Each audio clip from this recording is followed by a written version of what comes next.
right. Okay. What's going on, everybody? Anthony Freed here. Welcome back to Badum Biz. I got an awesome guest. He is live in studio with me, which is always a treat. His name is Thom. Thom, say your last name. I don't want to mess it up. DeVinko? Yeah, DeVinko. Okay, I didn't want to fuck it up. No. Dude, welcome, man. Thank you. I'm glad to be here. So we've talked about you before on the show. What? Yeah, because Ben and Jess were on. Oh, cool. I didn't know that. Back in like September, yeah. And and Ben mentioned you, and yeah, we were talking about your drumming. I was like, oh, I'm basically a fan. I followed you on social media for a couple of years. Yeah, we followed each other for a while now, yeah. So and I was like, gotta get Thom on the show. Oh, that's so cool. Yeah, he said to me, he was like, Joe, like, hit Anthony up. Like, he said he'd want you on. I was like, really? Like, okay. I guess. Yeah, man. I was like, he sent me your number, and I was just like, Oh no, dude. I'm always stoked to get drummers that I think are like legitimately good. And I mentioned it to you before, like before we started recording, was you speak a great language drumming wise that I understand. And it's the vocabulary, the style. And I appreciate I get really excited when I see drummers who kind of like speak that language on the kit. Wow. Why wouldn't I want to talk to you? You Yeah. know what I mean? That's what I was thinking. I mean, I just love the drum community. It's like we love to just talk about drums. Dude. And it's the best. It is the best. Isn't it beautiful that we technically you could argue we're competing for each other's jobs, right? But we tend to be best friends. You know what I mean? Like with each other. It seems like, to me, the whole drum community isn't, it's like, I guess, yeah, sure we are, but at the same time, it's like we just understand that like what we do is bigger than ourselves. It is. So it's like, what are you working on? What's inspiring you? And it's like, what's the new thing you came up with? And giving that away isn't necessarily like, oh, like you're going to steal like my thing. It's more or less like, cool, like, that's going to make me do something. Like, we understand that we are all individuals in what we do. So we just want to keep perpetuating how much we love the drums. Like, it's the drums just, it's the best, right? That's right, man. So. That's right. Do me one quick little favor. If you can just, that mic, get it more in front of you. A little over here. There we go. Cool. Thanks, a little more like that. Thank you. Perfect. Let's see here. I'm going to do this. So Boom. Tom's sitting in front of me we discussed this over text, and you seem to be very excited by it, because I was very excited by it. I have another drum set up in front of me. I'm behind my kit.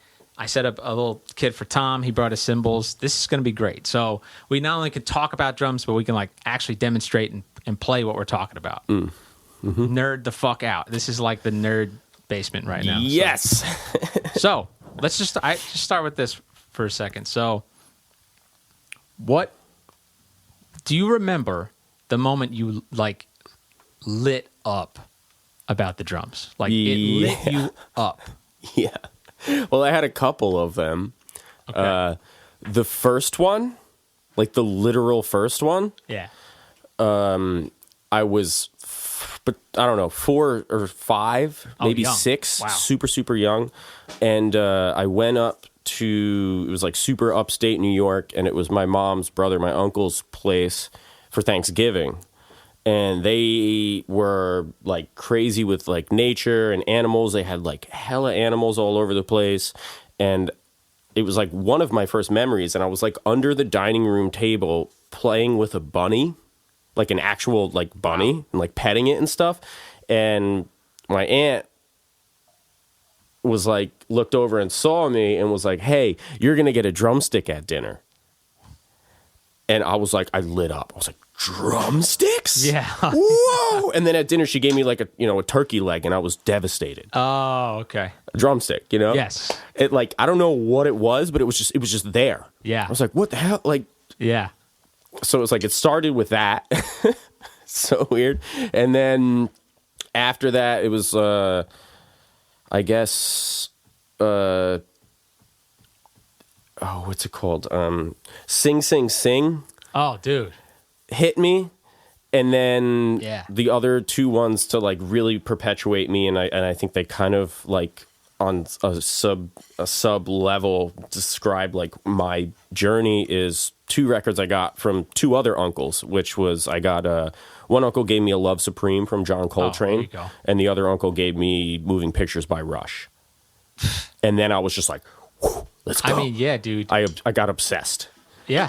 I mean, you got like, Neil Peart, you can call him a visionary. You really could. I mean, I'd learn their entire discography. Like when I would get out of school in middle school, I'd go home and I'd play like Rush Live in Rio, which is a 3-hour concert. Wow. It was 3 discs, like in the CD, the CD case, it was folding. Yep. And there's like 3 different CDs, and I'd play the entire live concert like as if I was Neil Peart, like every single night. Wow. After I got out of like band practice for school and stuff, like it was just like I want to be Neil Peart, and it was just an obsession. But then I learned through that, like, every drummer that I found that inspired me and gave, like you said, that spark. Yeah. I would obsess over them and the music they made and the drumming they did, down to who they were, what was their fashion, what was their lifestyle, because then it made sense to me, like, why they made music the way they did. Yep. And I got so obsessed with that. It was so fascinating. It's almost like your favorite movie, and you want to find out about the director and the actor, and where's this dude doing, and what's this lady doing, and like whatever. And then now I'm just really going for it. Oh yeah. Eventually I got to that point where I was like, but who the fuck am I? Yeah. What's my identity? Because I've been so obsessed with other people's identity to understand where this whole world comes from, which I think is the best way to learn. Of course. It's a great thing. And then I started studying with this drummer, Jim Black. I've heard that. I've seen some videos of that guy too. He's the best. And there's one interview that I had seen of him on YouTube or something, and he said this one thing that he was like, yes, you need to spend the years in the practice room, and you need to do this, and you need to do that, but at a certain point, you have to divorce yourself from that. And then find out, who the hell are you? And what are you doing? And why are you doing it? And find your own identity. And I was like, that's why I've been so lost lately. This was like maybe like 6 years ago or something. And I ended up just kind of like, I stopped listening to music almost. Oh, wow. Because I was like, all right, so if music inspires me to make music, and I feel like what I'm listening to, I'm attaching myself to other people's identity, and that's inspiring me, and I'm used to, for lack of a better word, this is a more negative word, being an imposter. Oh, okay, I know what you mean. Yeah. What is going to come out of me if I get rid of my inspiration? Interesting. And then I ended up finding out that I was inspired by looking at art, or a movie, or listening to podcasts, or just like little things, or even just a conversation with someone would make me feel a certain way. And then I realized it's like, oh no, I'm playing drums because I want to express things inside of myself that I don't know how to verbalize. Man, how far into that journey are you? I think at this point, I finally feel comfortable with that realization. Okay. I almost like stopped practicing. Okay. Because I mean, I still practice. Yeah. I still like practicing. For me is really like, if I'm being regimented, it's like I'm gonna watch a movie and play the pad. Okay. Because I just want to whatever, and I want to figure out shapes and stuff over the bar line, whatever. Or I'm gonna. Through COVID, like I miss playing live so much. I went back to being a kid and just putting my favorite records on and just drumming to them. Yeah, it's like I'm just drumming to records again. Like this is kind of cool. Like, but I think now, I don't know where I'm at with it. I think I'm comfortable with that realization, and I'm starting to feel comfortable with myself again. I'm starting to feel like I'm just exploring now. Okay. I still find stuff that inspires me, and new drummers and new music that inspires me. There's tons of them now. I like, it's like I'm starting to feel more confident in like, oh, this is like, I love this groove. Yeah. I would do it this way. Okay. Or it comes out of me this way. and it's not exactly like how Steve Jordan would play it. Yeah. But it's okay because it's my version of it. Yes. You know? I don't know. I guess that's where I'm at with that. No, I mean, the reason why I asked you where you're at now with it, what I'm trying to ask you is, can you explain, like, it's like saying, what you just said is like something that, even for me, dude, I haven't started that journey, right? Like, to be honest with you, like, I feel like I'm constantly being stimulated by other drummers and other voices still. And I'm, I've been playing for like, it's going on 20 years now. Mm-hmm. And what you said about like truly like listening to your expression, right? Yeah. I was trying to ask you and see what you were going to say about how do you express yourself and is it like express beliefs, your thoughts, your emotions on the drums? Because honestly, to me, I have no fucking clue. And I know it's hard to like, it's totally hard to translate some of that shit because I'm sure you feel it and it comes through while you're playing. But is that something that's difficult to explain? Because it's fascinating to me. It's really hard to explain, but it's definitely something that I've been exploring for a while. Like when I and what's so funny about it is the Jim Black quote. Yeah. He studied with, like, I feel like there's certain drum teachers that I refer to as like my gurus. Okay. The other one, and then they're at first they challenge you. Yeah. And you're a little scared of them. Yep. And then they become your friend, and then they guide you, and they're almost like a father figure. Wow. And then it's like, oh, there's this crazy connection here. And that other person was Ian Froman that I met through the Drummers Collective. Oh, cool. And he studied with Elvin Jones, which Elvin was one of my, like, oh my God, I love what he did. Like, He just broke the doors. He's like, nah, this is what this is now. Yeah. And everybody was like, I mean, there's that documentary, A Different Drummer. I haven't seen it. Oh, it's the best. It's on YouTube. It's only like 15, 18 minutes long. Yeah. And there's this quote where, like, he broke out from the ding, ding, ding, ding, ding, ding, ding, to like just doing all this craziness. And he was like, the word got out that you couldn't play with me anymore. Oh, okay. Because he wasn't doing that anymore, right? Okay. So anyway, trifecta. So Ian studied with him. I studied with Ian, and Ian also taught Jim Black. Okay. So Jim saying that you need to divorce yourself, it was like his way to teach his perception of the same thing that came from Ian and potentially came from Elvin. Yeah. Which Ian said to me one day in a lesson. He was like, yo, man, you know how to play the drums. Stop practicing. You have 2 hours a day, because I went to the Drummers Collective, and he's like, you have 2 hours a day to practice. Yeah. You have your allotted practice room time. Uh-huh. If you want to, poach some rooms and practice more, sure, fine, whatever. Don't kill yourself. He's like, but... Because I went to him one day, and my other friend, Rafal, he's in Poland, we were sitting on a stoop outside, and I was like... I don't even know if I know how to play the drums anymore. Like, I don't even, like, I was doing great. I was crushing it. I came in solid, and all of a sudden, it's like, my grades dropped. I was practicing my ass off, but everything sucked. And I'm like, what the hell is going on? Yeah. And then Ian was just like, just stop. Go into your 2 hours and play music. Yeah. And I'm like, what do you mean? Like, put some music on? He's like, no. Sit down, and whatever starts to happen... listen to it. Yeah. And what's happening isn't like you doing it. It's what you're hearing. And don't be biased about what am I making. That's interesting. Listen to what you're making and let that lead you. And he's like, just play music for 2 hours, but just drums. Wow. So I started to like really get into that world. And I guess, like I said, it's like if I'm practicing, it's like a pad.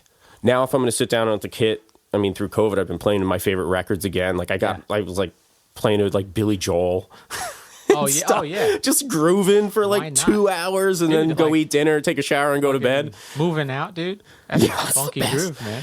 But yeah, I don't know. Am I digressing? What was the original question? Well, no, so what? And this is again, it's like totally cool because this is hard to explain. It doesn't But make sense sometimes. I'm interpreting it like the problem was yeah.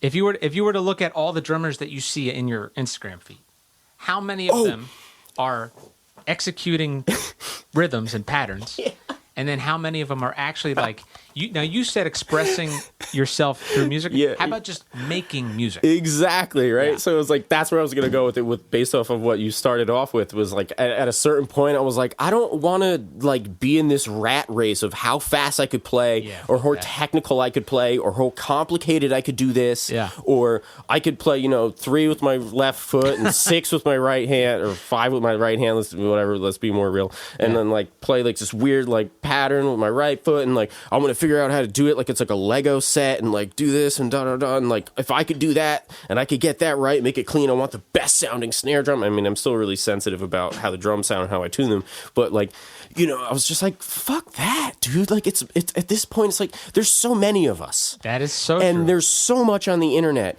And I don't want to, that's not why I'm even doing this in the first place. So let me just like kind of give up on it. Yep. And just let me just enjoy playing drums again and find something that's like it's a meditative thing to be a drummer. So it's like let me go back into that because I'm starting to feel sad about this and I don't want to like have this race where it's like, oh, I'm better than you or I'm good this way or I'm faster than you or look at this guy. Like it's like I don't know, that kind of sucks. Yeah. That's not why I do this. Well, another perspective of this too is like you're in your practice room and you're working on these rhythms, whatever. But like, and even if you are working on making music while playing, yeah, you're taking on the role of a drummer. And when is the moment where you have to be a drummer and what you're playing counts? So like, basically what I'm saying is the gig that you're playing, like when you're playing with other musicians, like that's where you being a drummer counts. So you have to, well, first of all, the role of a drummer is you're a servant to what's happening. We're in the back running the show. There is no glam. If you're really doing your job, there's not much glam. You really have to listen to others, make sure you're kind of like welding, maybe. You can think of it like that. Oh, you, cool. The bass I like player, that. Yeah. rhythm section. However, you are controlling energy. Energy could be felt, right? And the only way that energy could be felt is if you're feeling it. For you to feel it, I think that's where the accessing that musicality comes in. And then obviously your fundamentals, which is being able to play with that click, fucking solid. If you can play with energy consistently and then like kind of like spark that fire a little bit just by being a little like tastefully risky, maybe, if you want to call it like that, playing a weird little accent or something like that. And you need to be aware of who you're playing with and how much you can like kind of fuck with that. It's like reading the room. Yeah, totally. Like, is this crowd going to laugh at this type of joke kind of thing? Oh, cool. That's a cool way to look at it. And like a comedian, by the way, not to say that a comedian needs to think about that. They don't. A comedian should say, fuck that. I think this is funny. We're not comedians. We have to we have to serve. We're more like chefs. Well, what's funny chef, is I was gonna say chefs, comedians, and musicians are all the same. I think that I totally agree with you. We can be funny. We can be funny. Drummers can be funny in a way that, like, I mean, but like you're saying, the serve thing. Exactly, your point is like we're forced to respect it a little bit. Yeah. But also, like, we know as drummers how much fun it is. Yeah. To just like lay it out. Yep. And then do some silliness, and you know, like maybe the listeners might be like, "What?" Yeah. And then lay it back. But if you could do that to the musicians you're playing with, yeah, man, that's hilarious. Because then they look back like, wait, oh, we're good. Wait, I thought you fucked up.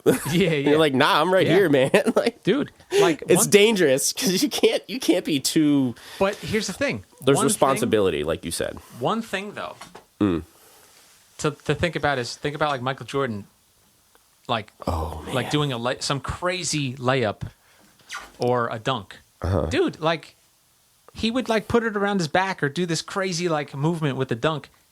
Was not necessary, but it was like almost saying like, I am having so much fucking fun. You know what I mean? You watched that documentary? Oh, that documentary was amazing. The Last Dance. It was the best thing ever. It's fucking amazing. You know what was so fascinating about that for me was like this idea that it's like there was people who were like, oh, he's a jerk. It's like, no, he's not a jerk. He just believes in what he does so much that if anyone in his team slacks, he's like,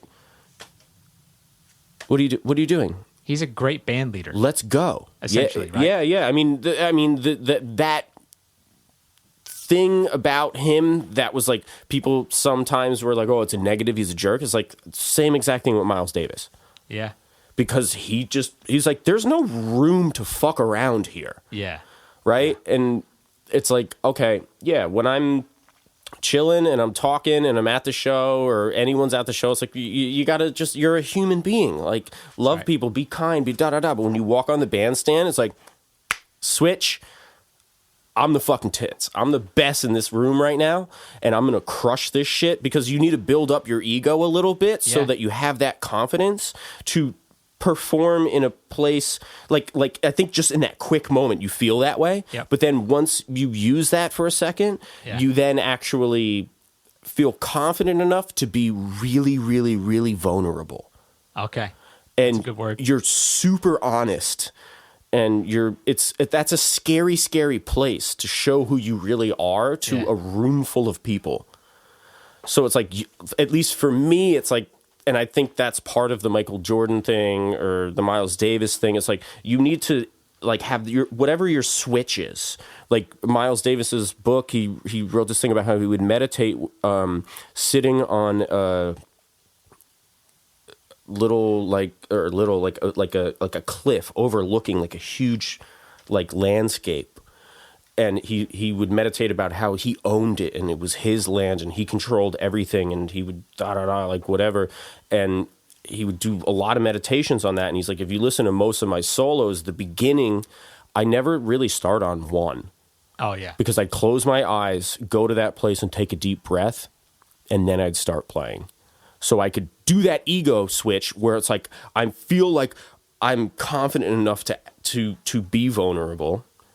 And then once I'm in it, the music takes me over, and now there is no ego anymore, and everything is like love and just projecting and letting your emotions come out through the facilitation of the instrument you use to express that. Yep. And that's like, to me, it's like, that's why I always call music is my church, you know? It's like, it gets rid of your inhibitions and your fears, and like, you can just be you on like a deep, deep level.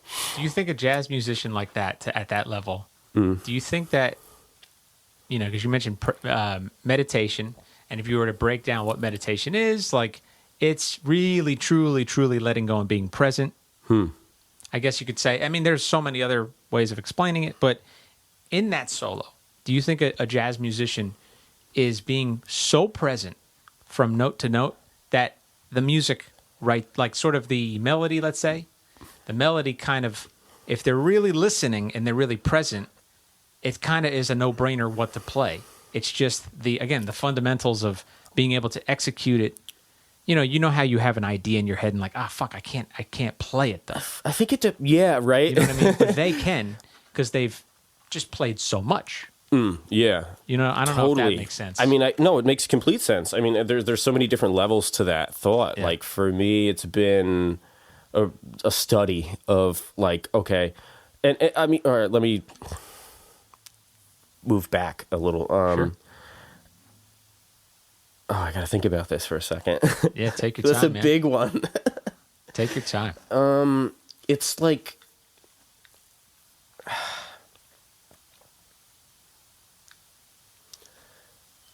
Oof.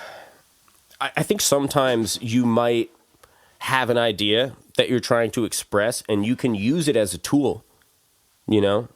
Or it's like you do need to focus and do something, because it's like, again, different levels of experience or physicality, right? Mm-hmm. But then there's also that other side of it where all of a sudden it's just happening. Yeah.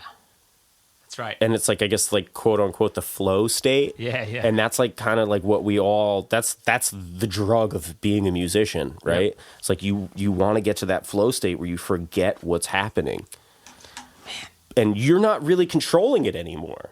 Right? Isn't it's just going. You're just, yeah. You're following it, or you're channeling it. You're channeling it. Yeah. You're latching onto it. You're the one who has to execute it. You're not thinking about executing it. It's just happening. You just and you're like, what? You know how to. Well, that's where that, going really back to what you said before.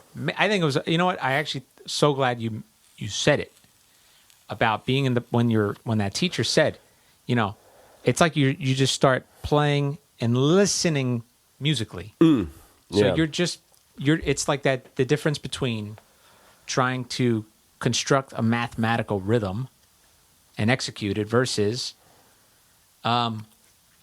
trust your fundamentals, right?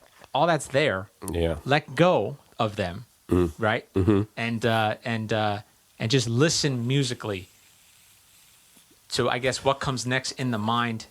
It will happen. Yeah. Because you're so present with it.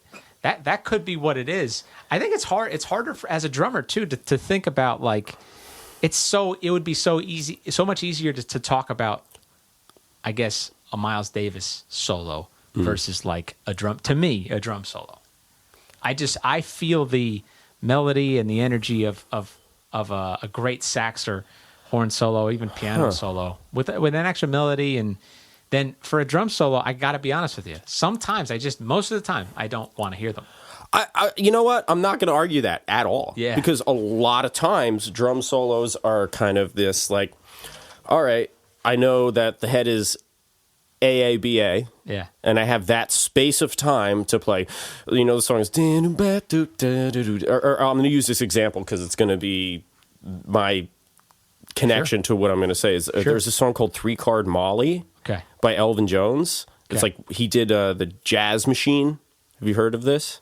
I've heard 3-Card Molly. That song's the best, right? And it's on that. Yeah. It's on the record he did. It's called Earth Jones. Oh wow! Okay, this record is the best. It's the best record ever. And the head is da da da da da da da da da da da da da da da da. Right, that's the A, and then the B is da da da da da da da da da da da da, and then the A da da da da da da da. Right, so I'm probably butchering the melody a little bit. I understand. But yeah, it's like the drum solo comes in. It's like and you're doing like whatever. Like you're like, look at this shit I could do, man. Like, isn't this tight? Like, it's the drum solo. But the drum solo on that song, it's like the melody. Although he's playing all this craziness, you could hear the whole melody and the whole head throughout his drum solo. Okay. So he's like approaching it in that way, and it's like, yeah, of course. Yeah. You know, it's kind of like how do you what's that joke? It's like how do you put someone to sleep? Is like just put the have a bass solo. It's like something like that or whatever. But like drum solos could do the same thing. It's just that it's loud, so it's hard to go to sleep. Absolutely. It's so funny.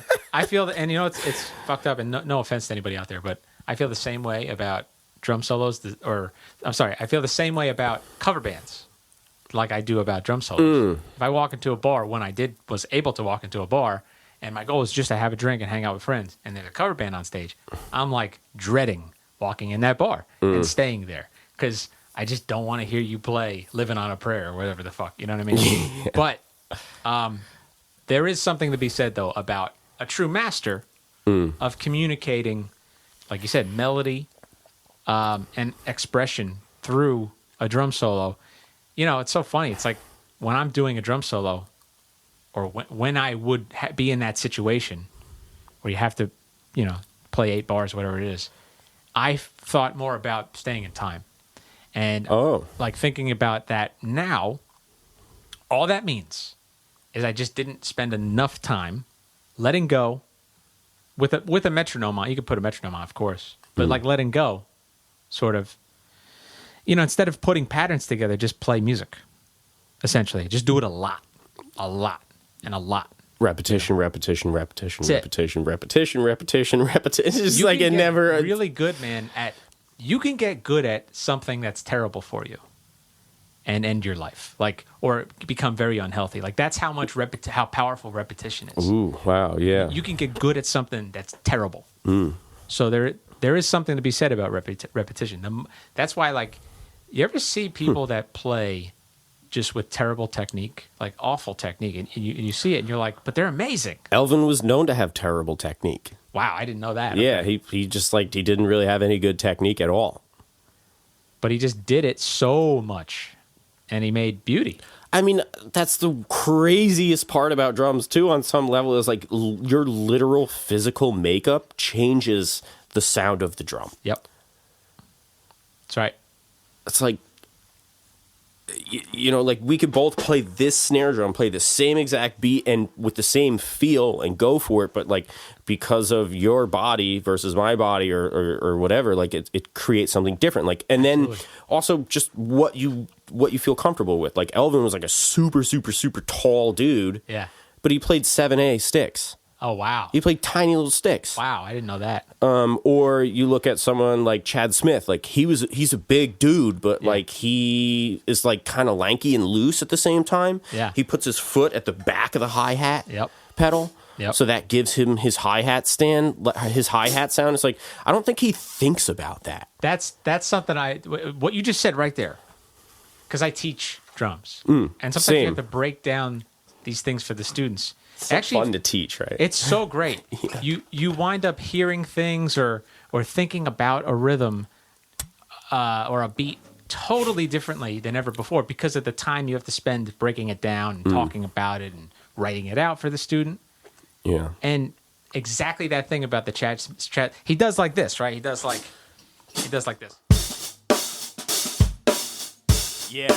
Right? But I think the thing, though, I've seen him do it, right, is see how, you were, moving your foot? Yeah. That's exactly what it is. That's exactly how it sounds. Sounds, right? Yeah. But I think it happens because instead of him having his foot up here at the front of the pedal where he's creating it with his foot, he just, a lot of drummers bob, right? Yeah, he does but a lot he of that, bobs at the back. Wow. So that's your difference, right? Yeah, If I bob up here, I make that sound like if I put my heel down and I use the front of my foot. Oh no, the pedal. What? Did it come off? I don't know. I think it's okay.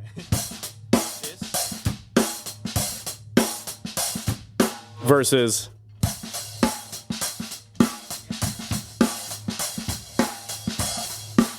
That's his thing. I don't think he thinks about it. It's amazing. It's right? just where he puts his foot and it's just how he vibes because Yep. he's just being him. It's just his body. It's what the shit, man?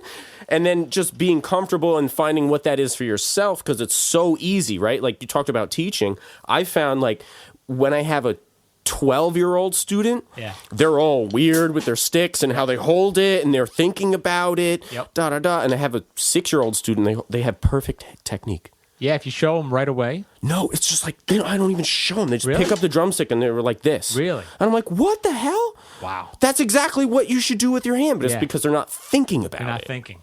It's how your hand works. I forget. I wish I could remember who it is, and then I'll let you continue because I am, I guess, interjecting a bit. No, it's cool. I forget who the fuck it might. Oh, I think it was Jim Chapin. Yeah. I think it was from him. He was pick up a drumstick like you're grabbing your car keys to leave the house. Yeah, yeah. Don't think about it. Just pick them up. Yep. And that's your hand here. Yep. It's and then right? Yeah, and then I saw that in students based on age because once they start to think, they're doing all these weird stuff and dude, so weird. It's interesting. he is so himself that he doesn't give a fuck about how he does things. That was kind of the point we were doing. Yeah. Right? Like, which I fucking envy that. Right? Like, because I look, I don't know about you, I have a classical background. So everything in classical. Oh, really? Where'd you go to school? I went to Montclair State and I did like classical percussion real fast. Can you just test 1, 2, test 1, 2? Test. Oh, we're good. Yeah, I did classical training. So that's very, you have to play snare drum and there are violins over here or flutes over here. You know what I mean? You have to play so delicately and it's got to be a certain way and whatever. But drum set, you know, and depending on what music you play, there's like so much room for personality, you know, and your own approach. And when you spend so much time trying to get the sound that's on the page, exactly.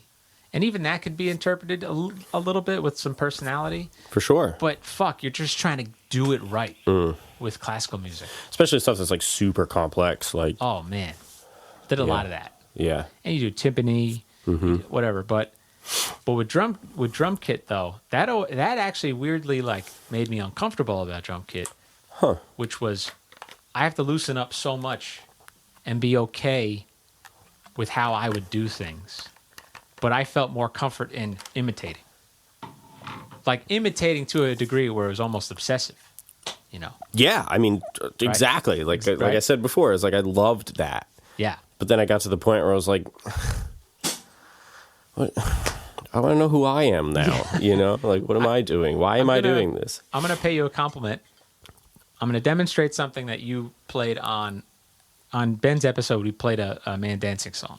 Oh. And I specifically picked it because I was like, damn, that drum groove. I love that. And I'm going to, now this also is going to highlight your point of, you know, we're like similar in some ways as drummers, but this is going to display how different we are. Because I'm going to play something you played. Okay. I think that this groove is fucking awesome. I think the way you played it in the song, it shouldn't fit in the song. Like when you listen to the other parts, it shouldn't fit. Like I would not play this groove on that song, but you played it. It was tasteful. So tasteful. And then I thought, well, that's Tom as a drummer. Whoa. That's him. That's his personality. That's crazy. There. So here's the groove.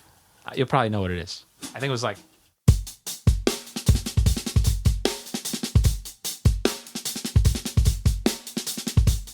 What song is that? Yeah, Passing Out. It's even faster than that, right? It's a little faster. Sometimes when we play it live, I play it too fast. Okay. There's a little bit of an extra ghost note leading up to that Go ahead. Thing. Please.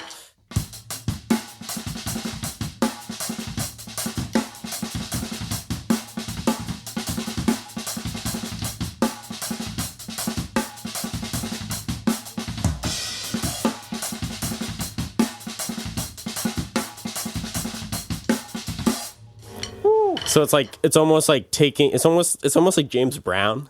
Yeah. You know, yeah, like the popcorn thing. There's like this that energy that you hear from that rock and roll distorted guitar is in that. Wow. You know? It's like this. It's ferocious, right? But it's still tasteful. Cool. So yeah, man. That's the best compliment I can give you. Well, thank you. Yeah, I love that groove. You know what I love about that is like, there's so much room to like mess with it. Yeah. I heard it. Move the accents around, do this, do that, because it's like if you were to just lay it, I'm going to move the mic because I don't want to hit it. You could leave it where it's.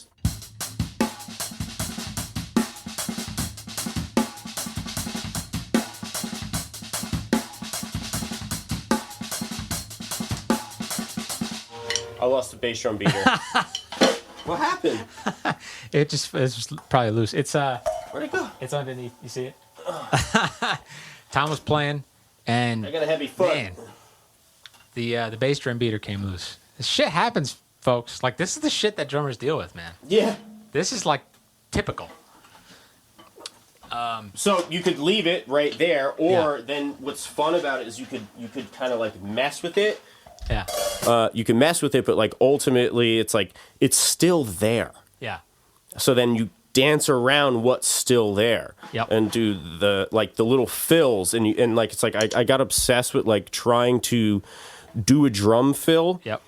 but I'm not doing a drum fill. The fill is within the groove. Yep.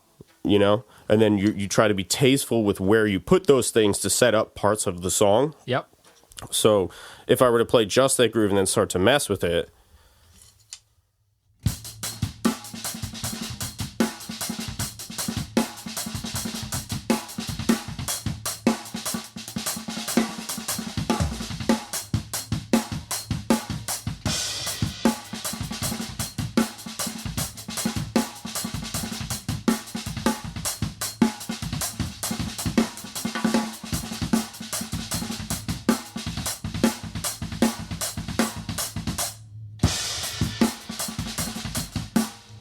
and it's like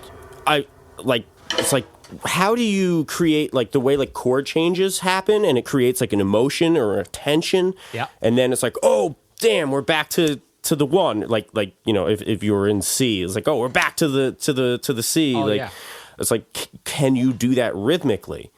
Yeah, when you were playing, I think so, right? You were accenting something so off the typical, you know, feel, and however, you're playing in a way where, like 1, 2, 3, there was silence, right? And if you play that, what you played is ridiculous. If you look at it in the sense of like, why would anybody choose to play that? Like, I would not play that, right? Like, but the way you played it was that pulse, 1, 2, 3, 4. The silence was highlighted the pulse. You just played the notes around it like accurate, so accurate that I guess in time that it still felt that pulse. And I think that's the key of when you're expressing on the drum set. You still have to provide. You have to provide, right? Like that feel. So, but where's our place of being able to mess with that? It's interesting because like what you did there, I think what you're essentially saying was the way that you approach fills, right? Is to make the fill happen within that pattern without breaking the pattern, right? Yeah. And if you can hit the backbeat in that fill, you're going to do it. But if you get a wild idea and you're going to avoid the backbeat, you're going to also do that too. But it's going to be within that, you know, that, what is that? Like a 30-second type thing? Type. I don't even know. You know, whatever. So it's like, I had the thought. It was like, it's like you're having to. So okay, that's it. So there's the type of drum fill, which is I'm totally throwing away the beat. I'm abandoning it for this amount of time. It could be a measure, 2. Sometimes that's great. Right? Yeah. And you can like even argue that okay, you abandoned the beat, but what you still provided something that felt good. Or you can provide that feel, and then fuck with the inner workings of the pattern. So that's kind of what you were doing, and that in my opinion, like. Maybe not that exact thing, because that's the thing. I would struggle to make that feel good. But the way you played it, I was like, okay, I see where he's at. I'm nodding my head, folks. I'm just I tend to subdivide everything I play. Dude. In my brain, though. Oh, yeah. Like, I'm hearing the subdivision of stuff. Yeah. You know? That's, like, where my feel is coming from. Like, if I'm playing, like, I'm not thinking 1, 2, 3, 4. I'm thinking... That's right.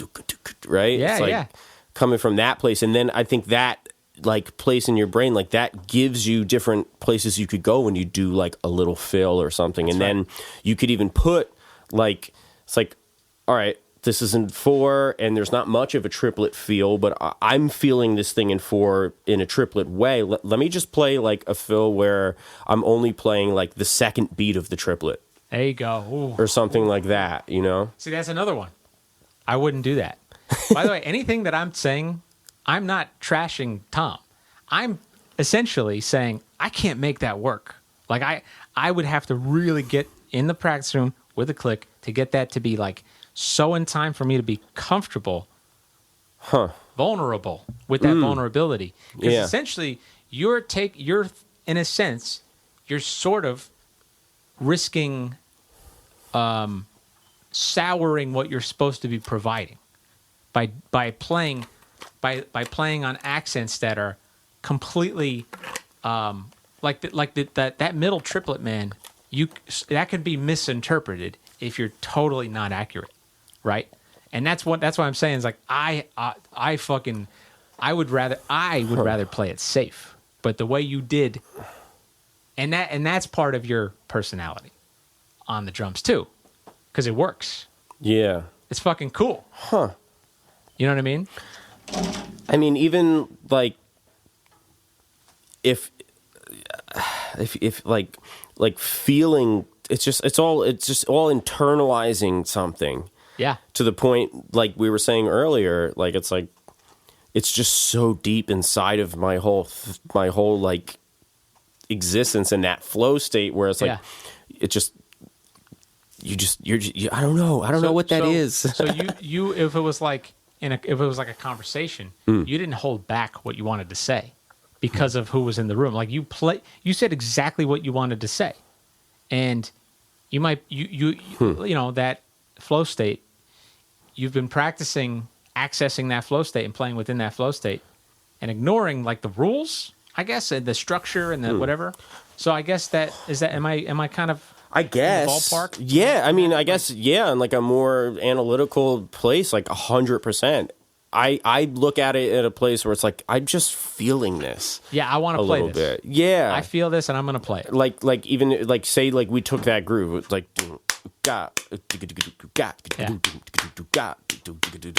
like right now I'm just having an inspiration of like what about like taking like what would that be? Would that be like half timing it? I don't even know what this is necessarily, but I'm hearing Beatbox it. Go ahead. Where then say you took the like a triplet feel to playing in 4. That's I guess halftime. I'm so like kind of rusty with all this stuff. But it'd be like going from 1, 2, 3, 4, 1, 2, 3, 4, 1, 2, 3, 4, 1, 2, 3, 4, 1. Got. I don't know if I'm right there, but it's like.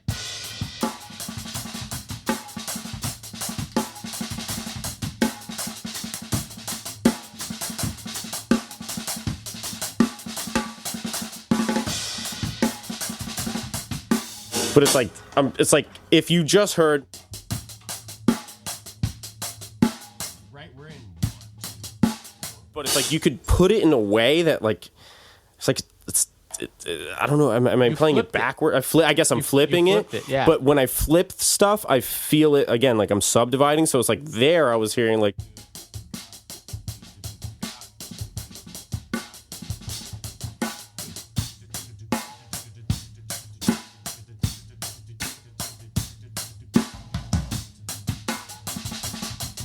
So it's almost like you're not tricking your brain, but like you're finding a groove that feels so good in a place that it's like this shouldn't fit here.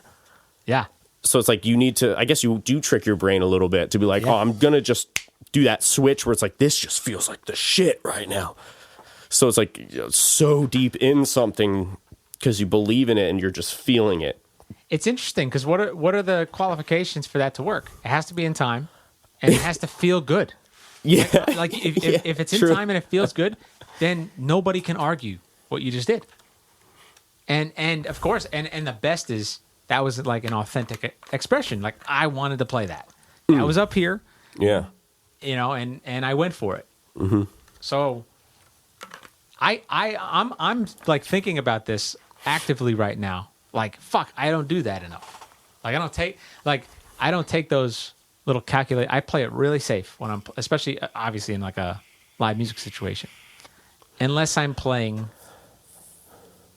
with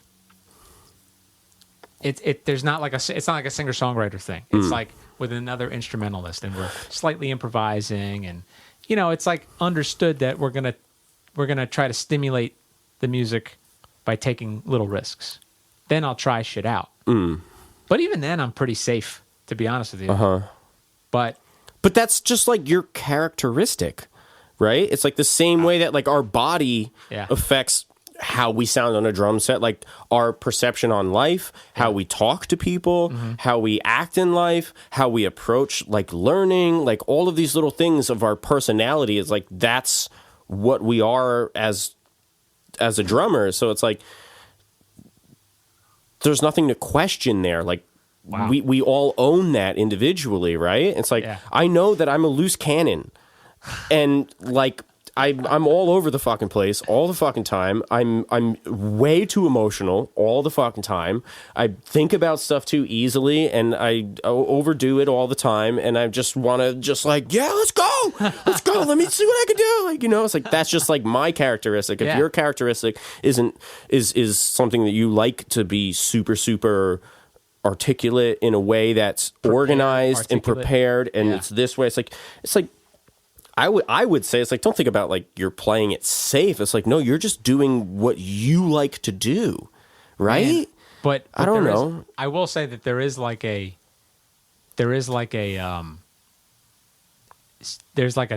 almost tyrannical, like authoritative figure, like who's telling me, no, these are the boundaries, man. Don't fucking cross them. I question my shit all the time. I'm like, dude, I'm so sorry for these people that have to deal with me when it comes to music, because I'm just like, fuck that. Let's just do this, or I'm going to do this, or like I'm just throwing them curveballs all the time. Yeah. I question that all the time. I mean, we always question all of ourselves all the time, especially drummers, and we should. I mean, dude, but it's like, shit. If you are able to play, you know, Steve, right? He's a songwriter.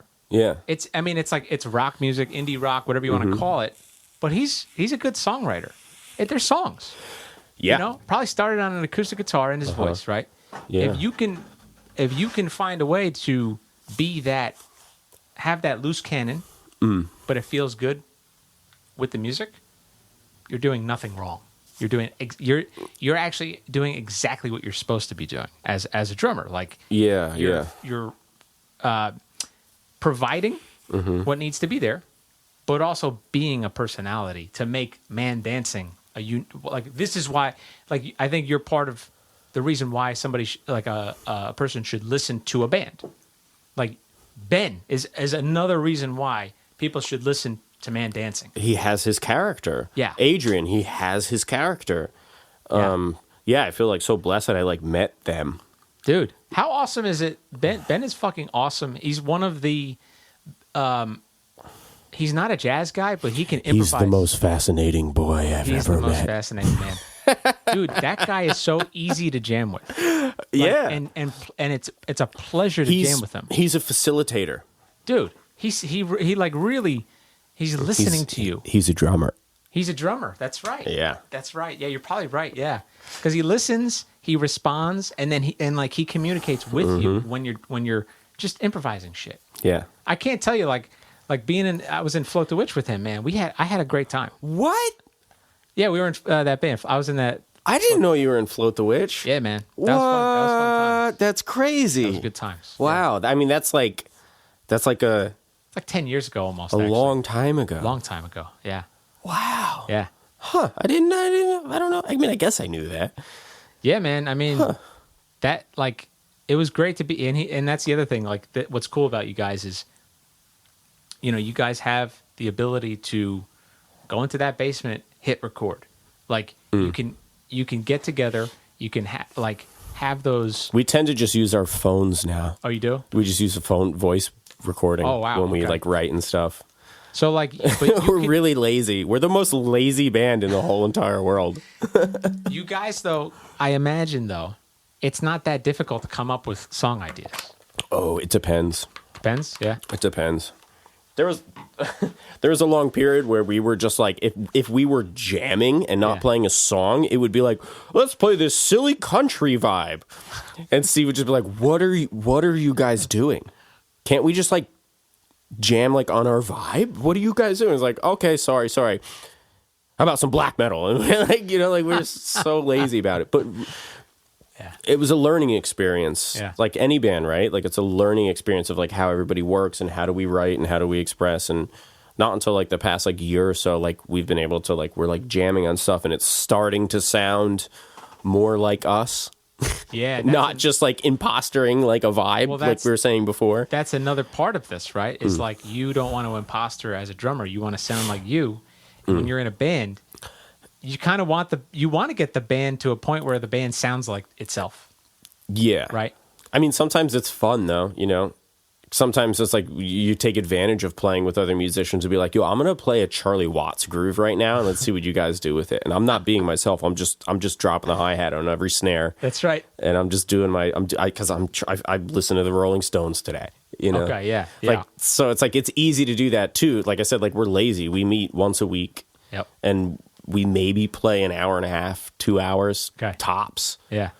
And we're like, what are we doing? Like. We need to do this, like, we need to do more of, like, what are we, you know? But I think there's a balance in that, right? It's like how you socialize and how you take care of, like, your relationships and stuff, like, that's... The hang, right? The hang, right? It's like, you know, you want to go on tour with someone that, like, doesn't understand your humor.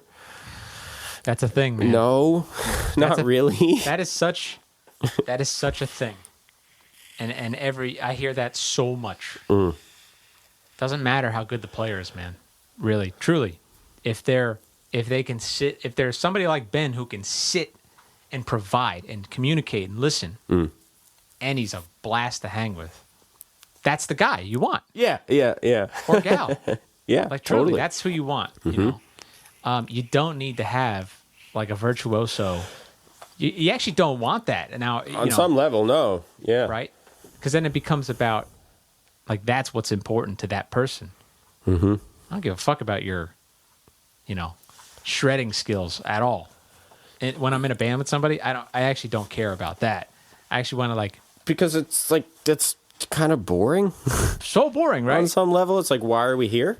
Why are we here? Like, are we here just because... I mean, I think that's potentially a step in every musician's life. Yeah. Right? It's like you get potentially, I mean, I guess it depends. I don't see it in singer-songwriters much. Okay, yeah. But I do see it in instrumentalists a lot. And right? I know that I've done it myself. And yeah, right? Like, we've all been there. Yep. Where it's like you get to that point where it's like that's where we were before. It's like, oh, I could do this, and it's like I figured this out, and I want to give this thing, and I want to, and then eventually you're just like, where's the give and take? Where's the communication here? It's not. This isn't this like love of the instrument and learning how to like facilitate it so well has been my obsession, but now maybe it's not enough anymore. Yeah. And then you realize, like, oh, you could use this. Like, another teacher of mine that I studied with a whole bunch, his name's Jay Didymo. He's the best. He taught me so much. He told me this one story, and it cracked me up. And, like, I think this kind of facilitates this idea. He's like, I had a friend who went for audition, and he was like, I had all these fills and all these ideas for the song, and I practiced all the shit and da-da-da. And he's like, I went to the audition. I was super, super nervous. Yeah. And he was like, this isn't Jay. This was like his friend. And he's like, I started playing the groove, and I was feeling great, and the fill came up. And then I was like, I got into the groove, and then I was like a little nervous. I didn't want to mess the fill up. And then, like, I was like, I missed it. So I just kept grooving. Yeah. And then the next, like, chorus was coming up. I was like, oh, I'm going to set this chorus up like a motherfucker. We're going to go. And then, shoot, I missed it. I just kept grooving. And he's next thing I know, the whole song went by. I hardly played any fills at all. Yeah. And they were like, you're hired. You didn't do any, you just set it up, man. That was great. That's right. Like, I imagine the band listening is like, that's really what we need. Yeah. Like, that's what we need, you know? And I guess that's the whole thing with, like, the passing out groove is, like, how can, for me, it was, like, I've always, like, tried to, like, be sneaky about it. It was, like, how can I give that but still, like, get my rocks off a little bit? That's right. Sneak it in, right? Yeah. Yeah. Where's my window where I'm not, I guess what I've heard lately is it taking away at all? Is what you're doing taking away from the music? Ooh, yeah. You know what I mean? I thought a lot about that. Sometimes, like, I've done that. You know, like, you obsess about a certain rhythm or pattern. You're like, eventually what it comes down to, especially in a band situation, it's like, dude, this isn't the song for that pattern. Like the song can't be based around a pattern on the kit. Like if it works really well, it could be like born from a pattern. It could be exactly, but it can't be like based around it. Yeah, and that can't be the reason to make the song. Like it's got to create itself organically. Period. Like with the song, you know. Mm-hmm. By the way, in the very beginning, because I said, I asked you what kind of lit you up to play drums. You mentioned Sing, Sing, Sing. Could you play that a little bit? Because, God. I got to tell you, man, like, that still excites me. Like, that Gene Krupa shit, it is so badass. I love it. Get a little bit of my version of it, I guess. Yeah, whatever, man. So, guys, this is... Bum bum bum bum bum bum bum bum da da da da da da da. You all heard the it. Oreo song. No, I think it's Chips Ahoy. Oh, Chips Ahoy. Is that what it is? Yeah. Yeah, the cookie. That's right.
Nice, dude. That was cool, man. That was cool.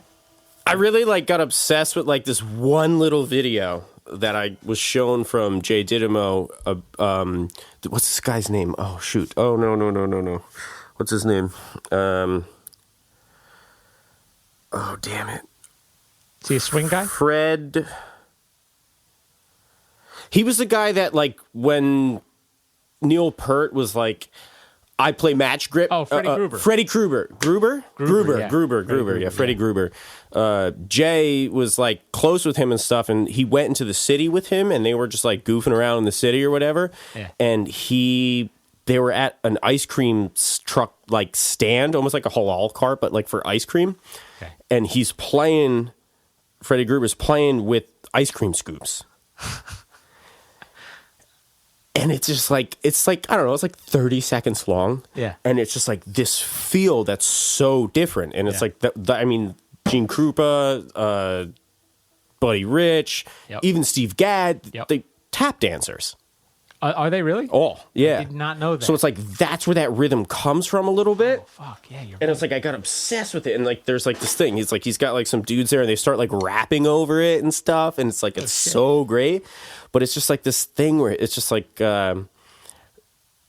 it's almost two feel. Okay. It's just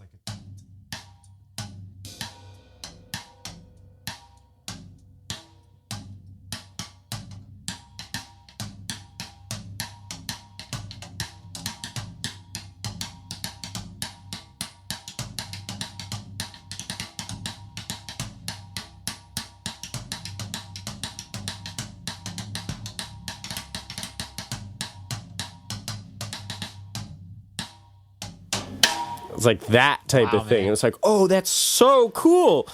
So it's wow. How do you incorporate that into just playing a groove? Well, dude, that's my next thing I want to figure out. I gotta tell you though, the way you just played that, that felt really good, and the sounds were cool. I would have never thought to have done that. I don't know why, but to me, the thought of hitting the floor tom like that, I feel I get nothing. But for whatever reason, man, it sounded great, dude. It sounded like I had that tap feel, man. Yeah, like the stomp of the ground, right? With the like the, I guess the toe part of the I guess the shoe or whatever. Very cool, man. Because it's like two, right? Like if you have two sounds. One is dum dum. One lets it ring. Once I guess it's like I'm hitting it in the same spot, but if I get that, but if I push my thumb, it's a higher pitch. Oh wow.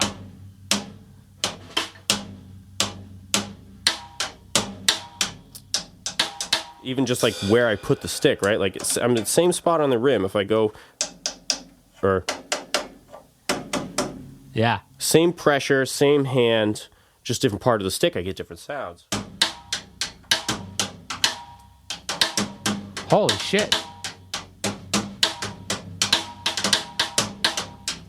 Holy fuck.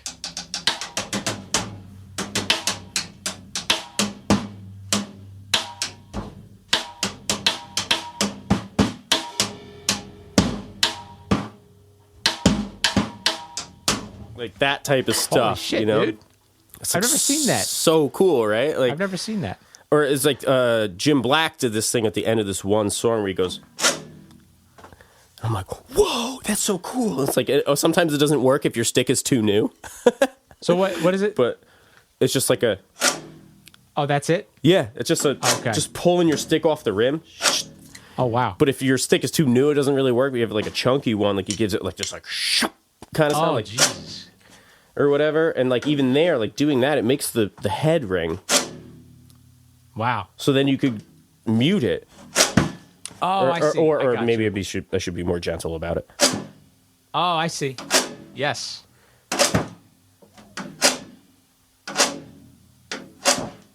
Like that type of stuff. It's like, that's so cool. Like so cool. There's so many like little things. That's why, like, I mean, now I'm playing 3 toms and 3 cymbals again for the first time ever.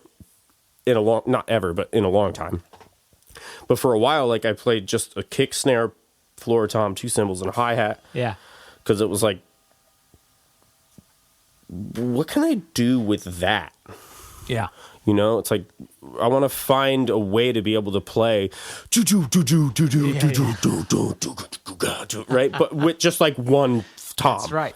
Like, what can I do with, you know? It's like, it was almost like, let me put myself in jail here. Yeah, that's what it is. A little bit and try to use my mind instead. Obstacles, right? Limitation and obstacles is like it just forces you to be more creative.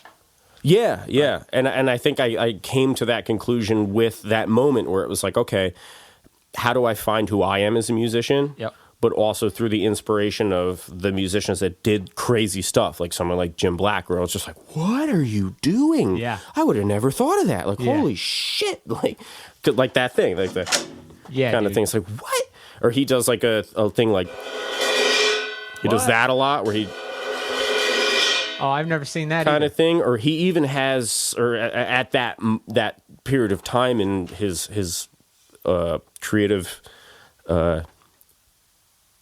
journey, he would have on his cymbals in certain spots like a Sharpie marker with a note written, and he would use a violin bow. Oh shit! On the cymbal, because he knew in this spot, it's like, oh, that's a G, or whatever. What? So he had it written on a cymbal. So he'd like spin his cymbal to the spot because he knew the key and stuff, and he'd like play like a violin bow on his cymbal, and it would like be in key and shit. Oh my god! So I was like, what? What? Oh my god! Like that's. I mean, you know what's funny is like he's the best. That is the most extreme version of creative. You're providing everything that's possible to provide. Like you're thinking of getting sounds that could provide something so special and unique and tasteful that most drummers. I wouldn't have fucking ever done that in my entire life if you didn't show me that. You know what I mean? Like, but I mean that same. If I didn't see him do it. Yeah, you know, it's like it's like I'll never. I mean, Mark Giuliani studied Giuliana, yeah. I love that guy, man. He studied with Jim Black a whole bunch. Amazing, man. He's one of my favorite drummers. I just it's so crazy how it's just like for all of us, it's a continuous relation or relay of information, right? Right. Like Ian studied with the Elvin, right? Yeah. And Jim studied with Ian, and Mark studied with Jim. Yep. And, it's crazy. Yeah. I never took any lessons with Mark. I took a lesson with him. I've met him once or twice, but not really personally. Yeah. How was the lesson? What was it like? It was great. I mean, he was very, what I liked about it? He was very excited to show me the information that I didn't know. That's what's up. And that's how I knew he was a good teacher, because that's how I feel when I'm teaching my students. Yeah, and so pretty much I got what is in his book, but years before the book came out. Oh, cool. And a lot of it was, here, I'll just explain real quick. Yeah, please. Teach me something. Here's the simplest fucking way of... So he asked me these 3 questions. He's like... Because I came in saying, I want to learn better, more interesting patterns between the kick, snare, and the hat. Okay. He's okay. So the kick, snare, hat, how many voices do you have? And I said, I don't know, 3? And he goes... 1,000? He's like, you're not totally wrong, but you kind of are. Because sure, that's a voice. That's a that, voice. And that, but so is this. That's 4. Oh, cool. Okay, I didn't expect that. Nice. 5, right? Oh. 6, and then 7. So there are 7 voices between those 3 things. And that's closed, of course, hi-hat. And then so then there's even more. Exactly. Oh, cool. I like that. Now he also what I liked about him was saying, try to own every count. So he's like, even the E's and the U's, and try to practice playing every one of those voices on every count in the measure, in different ways, different combinations. So that's why he gets he could put together these really interesting patterns you've never heard in the moment, only because of how he thinks about music. I would say a lot of drummers, probably most instrumentalists, we take on whole ideas of patterns, complete ideas of patterns. He practiced little components, and he really he said, kind of like you, I specifically ignore I'll listen and be like, I love what that drummer played on this record or whatever, but I'm not going to try to imitate it. And then I remember him saying something about, I don't even listen to my own recordings. I don't, because he's like, I don't want to be influenced to recreate something.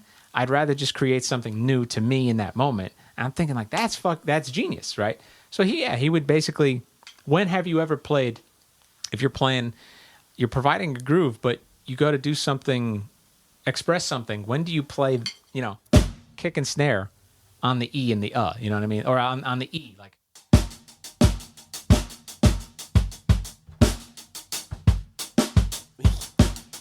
you know what I mean? That's his shit right there.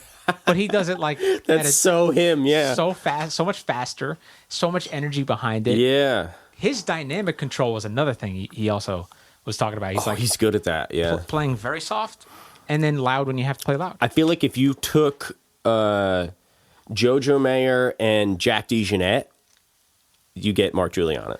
Yeah, man. I mean, dude, right? there's a tune by, I gotta shout out this group. I gotta shout out this group because they're a New York group. They're called Sirentip. I think that's the name of the group. I don't know. I think it's the female singer. I think that's her name or something. Siren is her name. I don't whatever. But the band, good bunch of musicians.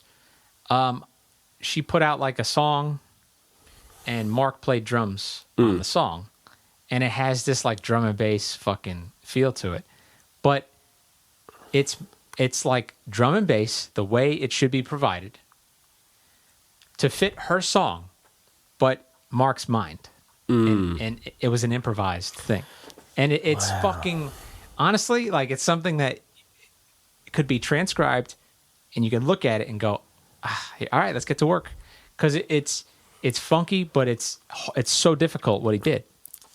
I mean, but that's the thing though. It wasn't difficult to him. It was his mind. That's right. Right. So it's we were saying before, it's just like, what is your mind, right? And like, why are you who you are, and how do you want to express that? And that's the biggest thing, I think, for all musicians, and especially drummers, is to get to that point where you're just like comfortable and okay with the fact that like you're you, and you do what you do the way you do it, and owning that. And just because it doesn't necessarily in your like freaked out perception own up to your heroes. It's like that's not what this is. Yeah, you know what I mean? Like it's like you don't need to prove anything to anybody. It's not like they're going to sit down and listen to you and go, Anthony's not cutting it. That's not happening. Yeah, they're not going to hear it and say like, oh, like it's not Elvin would have did a better job, or Mark would have did a better. It's like, no, as long as you believe in yourself and you're being honest and true, and you've put those years in to be good at what you do. Isn't it wild? It's fine. Isn't it wild though? You could see something on the sloppy side of it could be a drummer playing something, but because they did it with such confidence, it's worked. The shit. Yeah. Right. It's like that's my most envious thing is that confidence of I don't care how this mathematically is executed. I feel this right now, and I'm not looking back. I played it, and now we're forward, and the energy was there of that confidence and the excitement of the music, rather than this. Should I do this? I don't know. And then eventually I don't do it, or if I do it, it comes out like so careful sounding. Like it almost like was it was like. It wasn't ingenuine. It was just it sounds like trying to be perfect. And it's actually not fun to listen to. That, do you ever hear that, like, something sounding like it's trying to be perfect? I guess so, yeah. It's just not fun to listen to. I almost don't want to talk about it. Really? Because I don't ever want to be, like, negative about it, Dude, you know what? You can make it let's say you're talking about, I'm the person you're talking about. I don't care. Like any sort of criticism is nice. I feel like these days I don't get that criticism or even perspective these days. Right. I mean, I guess my perception on like where you're coming from is like, it's like, don't, I mean, it's weird. Like you said, like you came from a more, like classical like place and stuff, and transferring that to the drum set is like a thing. I mean, like I grew up on drum set, but like I also did a buttload of marching band stuff. Oh yeah. So like there was like a moment, especially when I started exploring jazz, where it was just like, ooh, well, I need to like learn how to not let that bleed into this. Because this is not marching band. Yeah. I'm playing jazz now, you know? So it's like a little bit of like a scary transition or like moment with those type of things in like our lives when we approach stuff. But I don't know. I mean, like, at least like for me, it's like the best way I can get to that point and learn more about that point, which is a type of practice I do, is like, let me just pick one of my favorite records as something really simple. Mm-hmm. But when I listen to it, it gets me excited. Yes. So then let me play to it. Yep. And be excited about the music, because I just love that song so fucking much. Yeah. That I just want to play drums to it. And now I'm not thinking about drumming. Yeah. I'm just thinking about how tight this song is. Yeah, yeah. And like that's like a form of practice for me to better get used to that place where I'm not overthinking what I'm doing. Yeah, like not thinking about the tool. Yeah, right? yeah. That's like, it's so hard to do. It is so hard to do. You know, and I do a lot of recording, and that I think has kept my interest. I think it's driven my interest in how I practice and shit like that. And I'm not lying to you, because when you're recording, you're trying to get a great take. It's hard to do that. It's so hard, especially when you're engineering yourself. Oh fuck! Oh my god, with the start and stop, and are the levels right? And like a lot of times now, if I have to record myself, I might like set the mics up and get the levels like a day before. Oh yeah. So then when I go to record, I don't need to worry about that shit, because by the time I finish, all the mics and getting the sounds, I'm just like, oh, I want to go lay down. I don't want to play drums. But you're in that mindset of everything has to be right. Yeah. Like True. That's a great point. I have signal going to this channel. And yeah, so it's hard to get to that flow state when you're in that. That's a great point, man. Yeah. That's a good point. I should not do. I'm going to try that. Let me know how it goes. I'll let you know how it goes because that's a way of freeing yourself. Set up the session the day before. Yeah, so then you could just sit down and just play. Yeah, and just play. Be musical. There's I don't know. It was through a friend of mine. Like we went out into like I don't know what it was. I don't even remember. But like we got to his place and he was a piano player, and he was like, "Hey man, like you called me before 11 today." He's like, "Yeah, like what?" He's like, "I told you, don't ever call my phone before 11 o'clock in the morning, because before that is my time to wake up, have my breakfast, drink my coffee, and sit down and be with the piano." Oh. So I'm not touched by anything. No music is in my mind. There's no commercials. There's no phone. There's nothing. Yeah. Before 11, that's my time where I do my morning, and then I touch the piano, and that's my place. Yeah. Don't ever call me before 11. And I was just like, whoa, wow, dude. Like that's heavy. Maybe a little extreme. A little bit. Really, it's really extreme. But I love it. But at the same time, yeah, there was a lesson there where I was like, oh, okay. I love that. Actually. Right? I was like kind of blown away by that. I almost wish I could play before 11. Yeah. Neighbors upstairs. Yeah. Oh my God, dude, that's actually though, like that. So like, we were saying. Consistency of repetition is how you get good. So if you're consistently putting yourself in that like musical space where all I'm doing is I'm not thinking about math, I'm just making music, following the trail. If you designate a time like that, an hour every day, or even 30 minutes every day for that, with absolutely no distractions. I mean, you gotta that must become a muscle to access that musical place, and you gotta see improvement within a month at least. Yeah, right? I totally think so.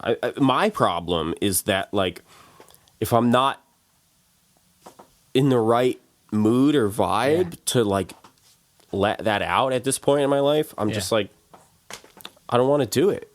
Interesting. Like I don't want to play like there'll be like a week or two where it's like I don't want to play drums.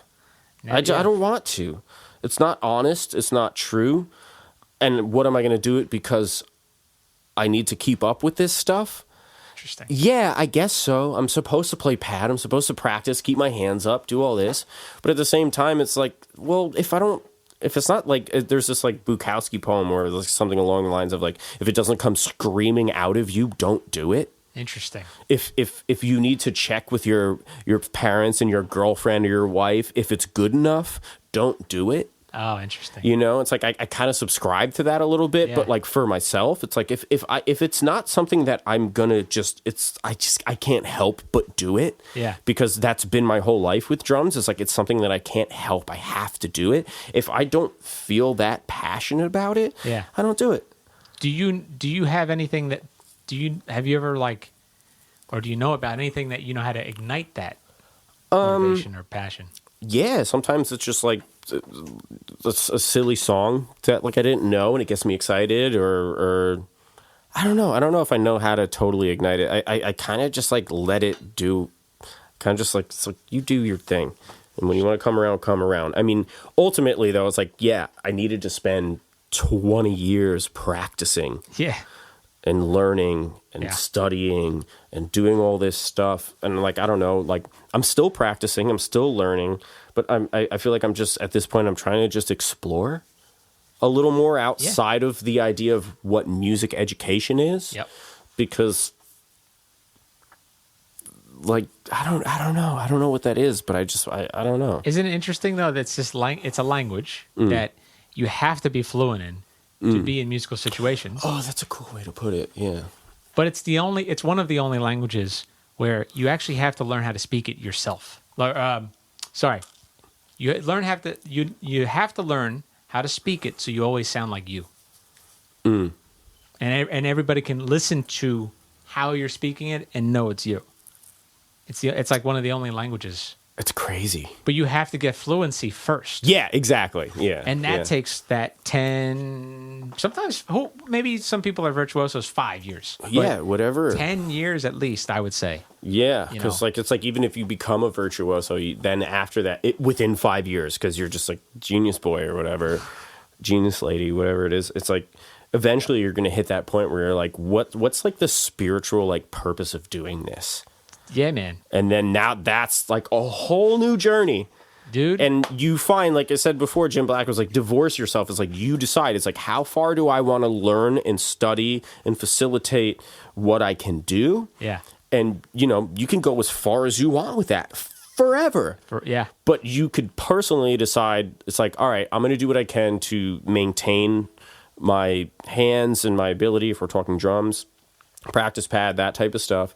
But you know what? It's like, I'm not trying to be the best at stuff that doesn't have to do with me anymore. It's like, I want to start to study like what you're talking about. It's like, it's like you're starting the whole journey over again, but from a completely different perspective. And you're using what you learned, but not specific like rhythms and shit. Yeah, it's like you said, it's a language. It's like the language just facilitates what you're trying to express at that point. Yeah. Wow, dude. I mean, it's so funny. Like, this is such a musician conversation. Like, you're not a musician. You're like, wait, what are you guys talking about? But I love it. But it's also just art, right? I mean, food is the same thing. Yes. Like, yes. I mean, it's definitely a musician conversation to the core, and maybe even more of a drummer conversation. But at the same time, I just look at all art the same. I would assume it's kind of the same, no? Yeah, that's what I like about this conversation with you, is because a lot of, like, your personality is like, I want to be me. Sure, I have to provide the shit for the music as the drummer, but I still fucking want to be me, and I'm going to get that. I'm going to get that. Like, I want to play like me. Or at least I want to find it. More important to you, clearly. Yeah. Like, then, like here's a question for you. What if you had a gig the night that you don't want to play, or that week that you don't want to play? You know you got to play that gig though, and you're just like, I don't fucking. Can you on the gig? Can you like kind of summon that energy that's needed for that gig? The only time I ever feel like I don't want to play drums is if there's no gigs and I'm just doing my thing. Okay. If there's a show or something, like, I'm so excited to play music. Well, there you go. Okay. It's like I've never really, I don't know if I think only like a couple times in my life I didn't want to play a gig because I was sick. Okay. So there you go. So you show up, like energetically, you show up. It lights you up to perform. Yeah, in front of the crowd. It's such an honor. So COVID must have this pandemic is fucking hard for you then. Really, really, really, really hard. When was the last performance you guys had? Oh shit! Or had, I should say. We did ManDancing did a tour with String Machine. Okay. And that was, I guess it ended in the beginning of, or mid-April, maybe? Okay. It was something like that. Gotcha. It was like, maybe like a month before like COVID hit. Oh, wait, no. COVID hit in mid-March. Yeah. So, like February? Yeah, it was like maybe end of February, something like that, I think. And like maybe we had like one or two little things. Gotcha. But it just, this is the longest I've gone in maybe 20 years without playing a live show. Same. How hard is it? How has it affected you? Like, I mean, have you had depression? Oh man, you have your moments where you're like, I think financially to live in this tri-state area is already challenging, right? And it's not something that it's been challenging the whole time I've been here. No, it's gotten more expensive. Yes, due to whatever, right? Things outside my control.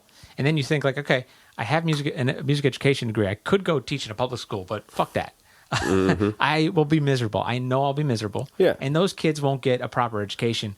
I'm not about to like I am not about to be a shitty teacher. Yes. I'd rather be poor than be a shitty teacher. I right. totally agree with you. Yeah. So I guess the answer is like, so I already was starting to think of, man, I really picked the worst instrument because I need a space. Like my whole living situation is based on being able to store these drums and play them. Yeah. I got lucky with this place, dude. Oh my God. I don't know what I would have done. Right. Yeah. So now, this pandemic, well, now being a professional musician until there is a decision and an actual change, being a professional musician, performing that is off the table. It's like completely off the table. Yeah. To be able to say that depressed the fuck out of me. Yeah. Because that ultimately is the goal, right? Like, I don't know if I would be doing this podcast. I mean, it's your identity. It's part of the identity. Yes, that's right. Yeah. So it formed in your teenage years. You get attention because you're performing and you're and like that's a reinforcement. You're like, oh, I'm gonna keep getting better. Like I love that I'm getting positive feedback for the work I do. It's great, and I love this work. Yeah, and you're giving positive energy to other people. You know, it's like anytime I'm ever in a situation where someone wants to like come up to me and they're excited about something that I did on the drums. I had to learn how to like handle that because I would just clam up. Oh, I got you. And be like, what? Like, I don't deserve that. Like, because I'm focused on just loving the drums, you know? But the way I was able to like understand it is like if it, or cope with that, I guess, is like if someone's excited about something that I did, it's like I thought about like how excited I was and still am about what other drummers do and how inspiring that is for me. So if someone actually wants to say something nice about me playing drums, it's the most flattering thing in the world. And like I said, it's an honor to maybe feel like for a moment something that I did gave them that moment too. It's just really uncomfortable for me to be on the other side of that. Yeah, isn't that interesting? But at the same time, it's like, that's so fucking cool. Like, it is cool. And it's all of us. And we're just continuously inspiring each other and growing. The thing like we started off is it's bigger than all of us. That's right. But we just love it. That's right. As a community. That's right. You know? To watch it evolve in the last 10 years, the way it has been a pure pleasure for me. Huh. Like pure, you got to understand, like, I don't know, we're not that far in age, I imagine, but like, I remember drums being a thing of fucking Thomas Lang and like, like guys like Marco Miniman, like those guys who are incredible musicians, like incredible drummers. Yeah. But that was the highlight, double bass drum pedal, so many fucking toms, all this crazy shit, right? That was like the thing in the drum world. When I really think started playing. Mm-hmm. But at a certain point, a guy like a Mark Giuliano, fucking Chris Dave, for instance, like I love him. Like the pocket became the thing. Like Steve Jordan is like, I mean, he's been out around forever, and like he used to play like crazy shit. People don't. I don't know. I didn't know how insane of a technical drummer he was in the beginning of his career. I didn't even know. Dude. And then I started like researching. I think the guy Jay Didimo that I studied with, like he showed me some stuff, and I was like, "What? Yeah, he played like that." And now he's just laying it the best that anyone ever has, dude. Chris Dave's the same way. Like so inspiring, like to see their journey. Like you're saying, they're providing, and I think specifically what I mean. Pleasure to watch the last 10 years in the drumming community. Oh, yeah, is the drummers community actually taking upon like, hey guys, we're getting beat out by producers. Like programmed beats. Why the fuck can't we compete with we can compete with that. We just have to change how we play. Like it has to feel like that shit feels, like hip hop and electronic music. So that's what I'm saying. Like it's a different world. It's a completely different world than what it was when I started, so even true. a decade ago. So I think that's why the kit has changed again. Yes. Right? Less toms. Yeah. One cymbal maybe. Dude, it's beat based. If I didn't know you and I saw you on a gig and I just saw that setup, I'm excited. Dude, cool. Yeah. Super excited. If I see just kick snare hat on it, and I've seen that, so excited. Yeah. Because I know that drummer knows that that's all they're gonna provide. Like all those. And bells then what can you whistles. do with it? What are they? Yeah, what are they gonna do? Do you like a Deer Hoof? I've never heard. No. Oh my god. Is it a band?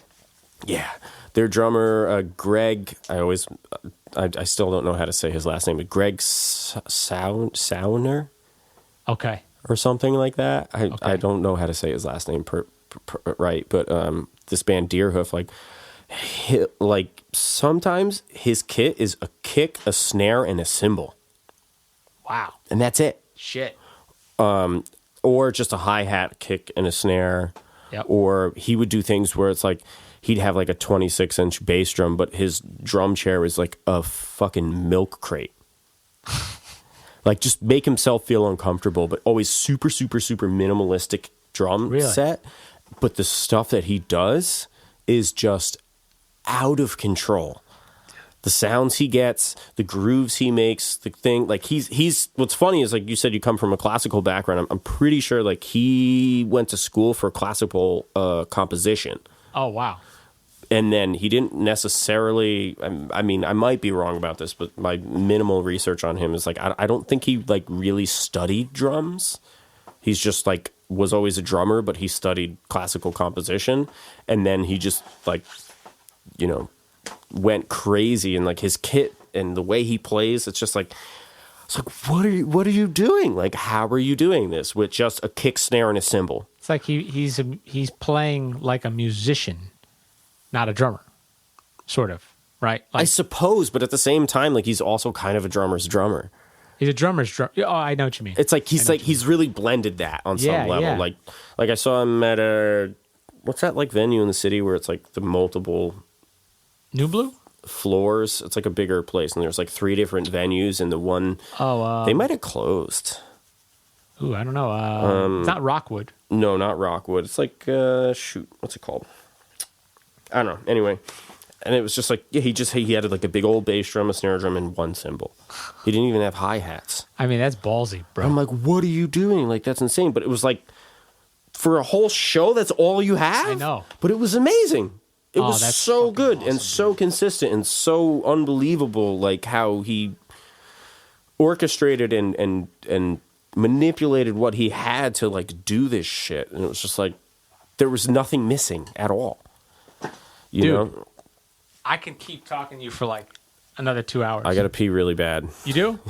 We're going to take a little break. We'll be right back. So we've done so much talking, which nothing wrong with that at all. Great things said. But now we're going to play. Yeah. Let's do this. How do you want? I was going to say, I'd love for you just to be heard, like, you know. So I might not play at the same time as you. So maybe we can like go do a little back and forth. You want to trade? We could trade, or you know, we could like trade it, like keep a groove going, or put a spin on the groove, like whatever comes. How about that? How about this? No rules. Okay. like we were talking about before. We're just making music. All right. Let's do. You know what could be fun too is like, never mind. No rules. No rules. Yeah. Okay. Oh. I'll let you start, sir. I start? I'll let you start. So much pressure.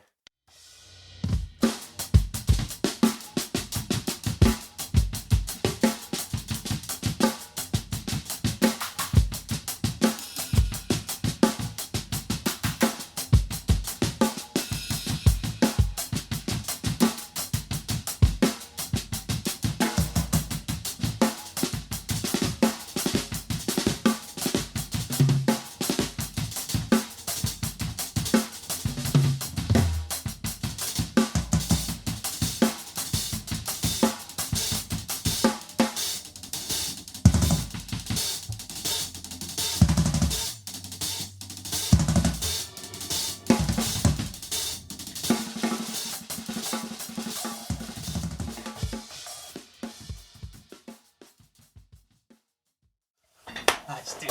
You're good. Let's play one. Let's do one little more. Let's just play the first beat you ever learned. Oh, shit. I mean, it's got to be this. First beat I ever learned is this. Okay.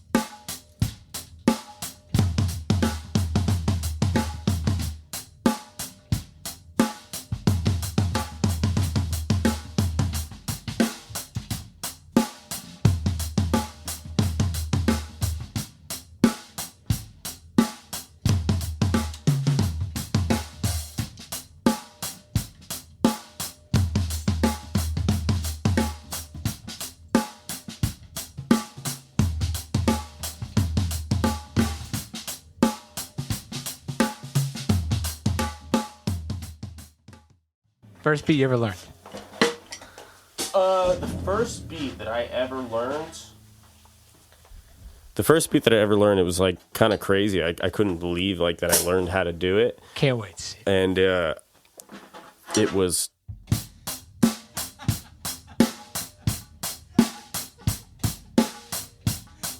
I think the second. Oh shit, bro. Yeah, I think the second one where it was like, yo, I want to learn how to play that. I think it was like a.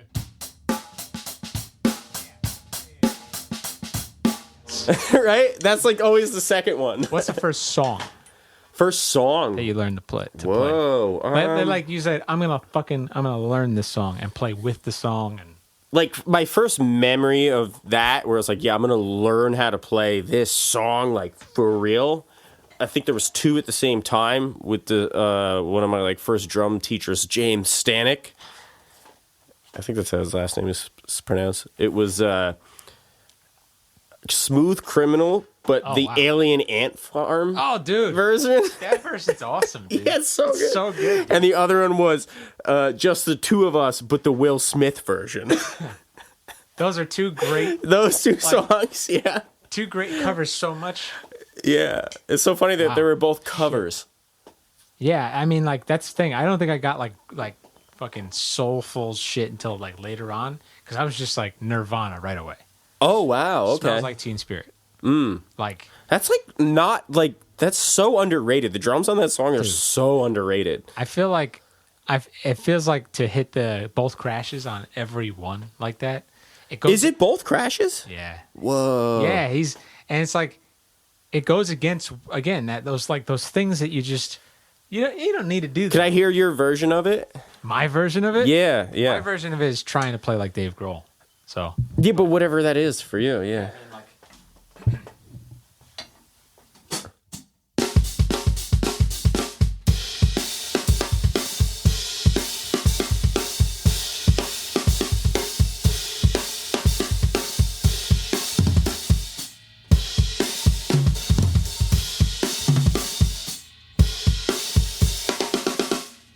Wow, I forgot. That's cool to like.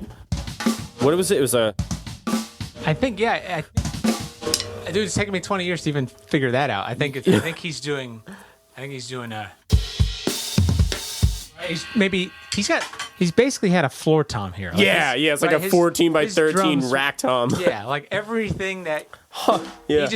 he ordered extra large for everything. Cymbals and drums. It was probably like a 24-inch kick, maybe. You know what? Probably like that's the thing. It's like it looks so, and he didn't look small behind it, but he was a small, scrawny guy. That's the funny. Is he? He's not a big dude. Like meaning like he was skinny. He was skinny. Yeah, He might have been yeah. tall. I mean, But the tom was definitely like up where his forehead was. and his hi hats too, right? Were yeah, like up here. But you always saw him, and the hair was always up and down, right? But Yeah. he was always hitting both hands up in the air, Like Animal from the Muppets. incredible, man. I always put the extra double ghost note. Let me see. I always put too many ghost notes, and sometimes getting older, listening back to stuff, it's like, oh, I've been playing that wrong for I know what you mean. ever. But you felt it though. Yeah, I always did.